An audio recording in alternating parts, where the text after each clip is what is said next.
If you own a Porsche or you're thinking about buying one, this video is going to save you a lot of money and a lot of stress. Today, you're going to hear directly from Nate Wagner, one of our performance specialists here at Fifth Gear Autosports. Nate works on these cars every day. He's going to break down what Porsche owners actually need to know, why maintenance costs what it costs, and the service intervals that matter most, and how to tell if a shop truly specializes in Porsche. So, while you're watching B-roll of our shop and the Porsches that we service, you'll hear Nate's real-world guidance straight from the bay. When customers ask, why is Porsche maintenance so expensive? The honest, simple explanation. The reason that Porsche maintenance is so expensive correlates with how much the cars were when they were purchased new. So a $100,000 Porsche is going to be expensive throughout the life of the vehicle to maintain it, because just because 10 years from now that the $100,000 vehicle is now worth $50,000, the parts are still the same amount of money as if it was still a $100,000 vehicle.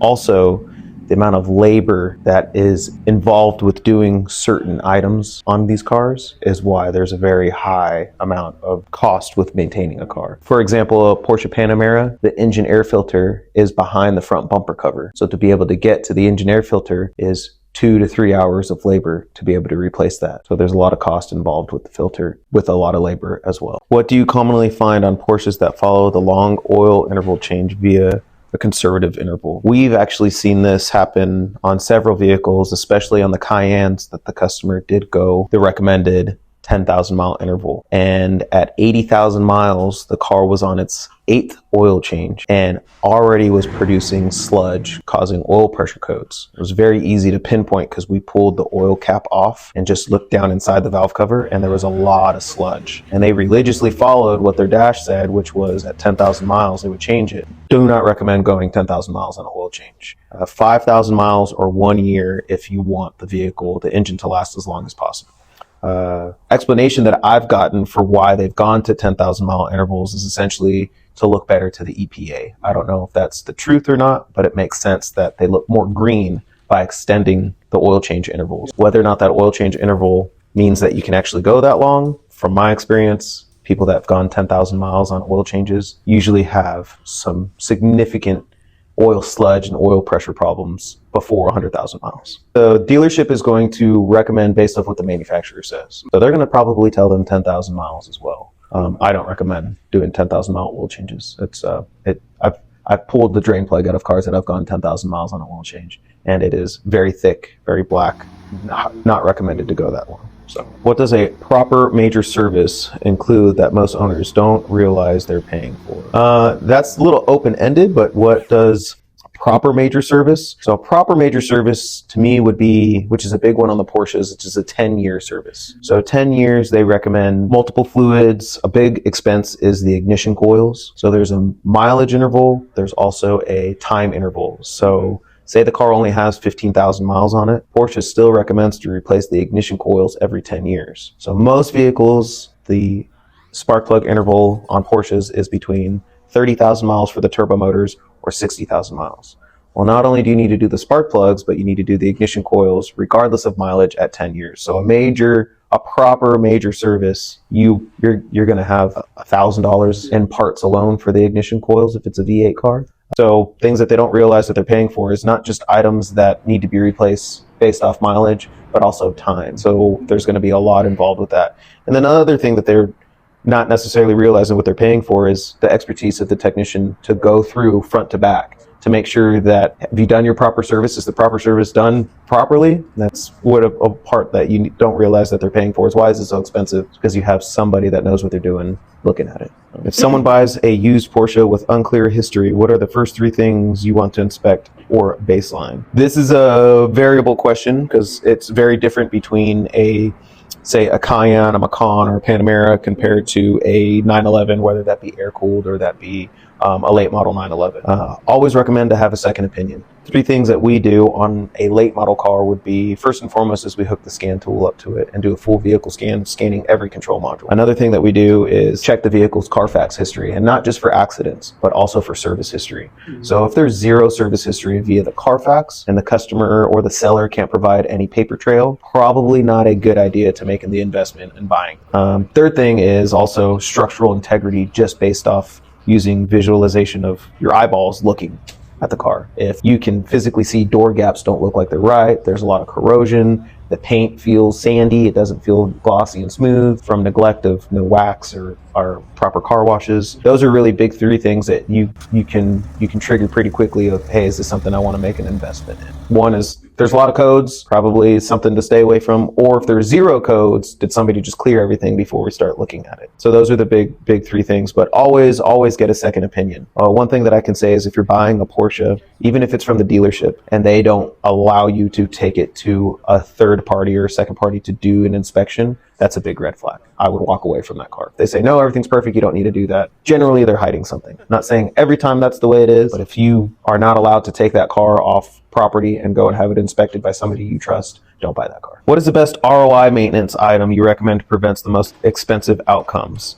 Transmission fluids, ROI, the transmissions is something that a lot of manufacturers, including Porsche, will sometimes say it's a lifetime fluid, but that's an open-ended question. So transmissions on these cars, especially the late model cars, are very sensitive. So an ROI maintenance, one, looks really good on a vehicle service history report, having the transmission fluid done at any interval of time. If it hasn't been done, be prepared to do it. So that, along with also the very basic maintenance things, oil change history, spark plug history, air and cabin filter history, brake fluid history. That's something that you're going to want to make sure you have all your ducks in a row. But ROI standpoint, besides the most common of oil changes, is one thing that's looked over is transmission fluid history. And mainly PDK transmission fluid history is what I would say. What's one warning sign during an inspection that tells you plan for this soon, even if the car feels fine? We see a lot of that on brakes, because on the brake pads themselves. That's something that can be overlooked easily because you don't necessarily feel anything when the brake pads are getting thinner and thinner and thinner. So that's something that during my visual inspections and safety inspections is I like giving the customer a measurement. Sometimes giving them a measurement in millimeters or inches isn't the best because they can't correlate how thick it was when it was new and what it is now. So what I like to do is when I'm doing an inspection and I'm explaining it to a customer is give it to them in a percentage. So I like explaining that you have about 20% brake pad life left. So that's really easy for them to understand of, oh, if I have 20%, started with 100, I've gone this long, so I don't have very much time left. So I like bringing that up as putting it on the radar. Brake pads, 20% life left, rather than using a term of you have 3.5 millimeters left. 3.5 millimeters, well, how much is 3.5 millimeters? I don't know what that is. So visual during an inspection, plan for the soon. That's a big one with brakes. Another one for planning for soon could be time-based situations. So if we have a 9-year-old car at that 10-year mark, you're going to have to plan for a big service. Most Porsche customers at 10 years old, the car may not have a lot of miles on it, but they still need to plan for having a major service done at 10 years. Could include all the fluids, ignition coils, several suspension components as well, timeout as well. So that's what I would say. What symptoms or driving complaints usually show up when service is overdue? When do you recommend the service interval and why? So the PDK transmission is a fantastic transmission. It does have its own symptoms of failure. Unfortunately, when the symptom already arrives, there's generally nothing you can do service-wise to bring it back to life. Once it happens, it's regardless of changing the fluid or filter. If you change it after the symptom's already there, generally doesn't make it any better. So that's one thing that is definitely recommended by time, that I recommend by time via seeing what I've seen with some of these cars that have come in here with low mileage, but are 10, 12 years old and then have a transmission issue because that transmission fluid is 10 years old. I recommend replacing the transmission fluid and the filter every 5 years or 40,000 miles, whichever comes first. May sound a little premature, but in Texas, we get above 100 degrees and below freezing in an annual year. Texas is very hard on cars. So I would recommend, if you want that transmission to last as long as possible, every 40,000 miles, 5 years is a good base plan to make your PDK last as long as possible. The good old IMS question we have, how do you explain a risk without fear-mongering and what is the smartest time to address it? It's really hard to not scare somebody when you're talking about IMS bearings. Very, very, very, very rare for a bearing to show failure and catch it in time to where it doesn't hurt the engine. And when it hurts the engine, it's generally a total loss. So trying to explain that and not scare somebody is really hard because when it's a total loss of the engine, generally with say a 996, the repair is worth more than what the car is worth. So you can spend $20,000 on rebuilding an engine and a 996 easily.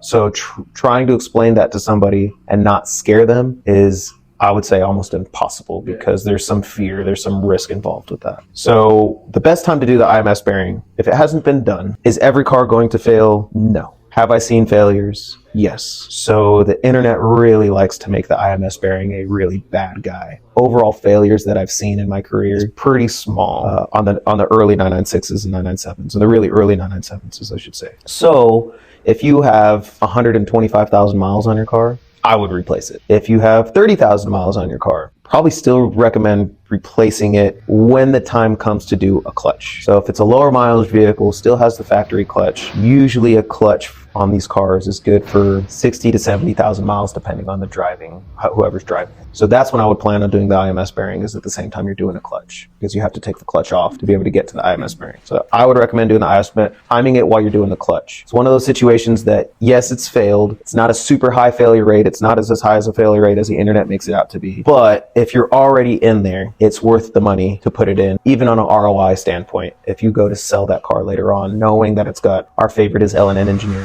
knowing that that's in there will help, not only when you're driving it, ease of mind and truly enjoy the car, but also when you go back to sell it, it's worth knowing that that's been done.